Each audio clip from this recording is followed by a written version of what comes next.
কল্পনা করুন, মধ্যপ্রাচ্যের অন্যতম প্রভাবশালী দেশ আরব আমিরাত যদি হঠাৎ ঘোষণা দেয় তারা আর ওপেকের সাথে নেই।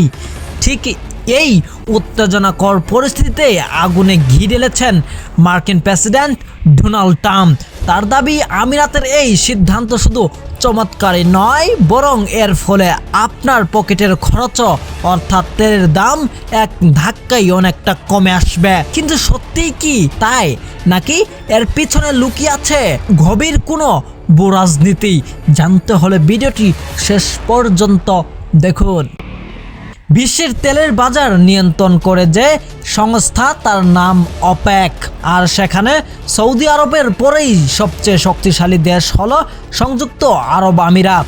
দীর্ঘদিন ধরেই গুঞ্জন চলছে আমিরাতের এই জোট থেকে বেরিয়ে যেতে চায়, আর সেই সম্ভাবনাকেই স্বাগতম জানিয়েছেন ডোনাল্ড ট্রাম্প। ট্রাম্পের মতে ওপেক তেলের উৎপাদন কমিয়ে কৃত্রিমভাবে দাম বাড়িয়ে রাখে, যা সাধারণ মানুষের উপর চাপ সৃষ্টি করে। আমিরাত যদি স্বাধীনভাবে তেল বিক্রি শুরু করে তবে বাজারে তেলের সরবরাহ বাড়বে, আর অর্থনীতি সহজ নিয়ম অনুযায়ী সরবরাহ বাড়লে তেলের দাম কমতে বাধ্য। ট্রাম্প বিশ্বাস করেন আমিরাতের এই সাহসী পদক্ষেপ বিশ্ব অর্থনীতিতে এক নতুন মোড় ঘুরিয়ে দেবে। এখন প্রশ্ন আসতে পারে, আরব আমিরাত কেন এত রিস্ক নিতে যাবে? আসলে আরব আমিরাত এখন আর শুধু তেলের উপর নির্ভর করে থাকতে চায় না, তারা তাদের বিশাল তেল ভান্ডারকে দ্রুত কাজে লাগিয়ে অবকাঠামো এবং আধুনিক প্রযুক্তিতে বিনিয়োগ করতে চায়। ওপেকের কড়া নিয়ম কানুন মেনে চললে তারা ইচ্ছে মতো তেল উৎপাদন করতে পারছে না।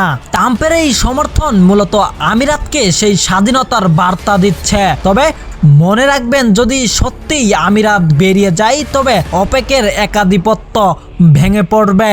সৌদি আরব এবং ওপেক প্লাস দেশগুলোর জন্য এটি হবে এক বিশাল বড় ধাক্কা। যদি ট্রাম্পের ভবিষ্যৎবাণী সত্যি হয় তবে খুব শীঘ্রই হয়তো আমরা বিশ্ব বাজারে তেলের দামে বড় ধরনের পতন দেখতে পারবো, যার সরাসরি প্রভাব পড়বে আমাদের দৈনন্দিন যাতায়াত এবং পরিবহন খরচে। তবে ভূরাজনৈতিক বিশ্লেষকরা বলছেন বিষয়টি এতটাও সহজ নয়। এর ফলে মধ্যপ্রাচ্যের সম্পর্ক বড় ধরনের ফাটলও ধরতে পারে। আপনার কি মনে হয় আরব আমিরাতের কি ওপেক ছেড়ে যাওয়া উচিত? আর ট্রাম্পের কথা অনুযায়ী তেলের দাম কি আসলেই কমবে? আপনার মূল্যবান মতামত অবশ্যই আমাদের কমেন্ট বক্সে জানাবেন।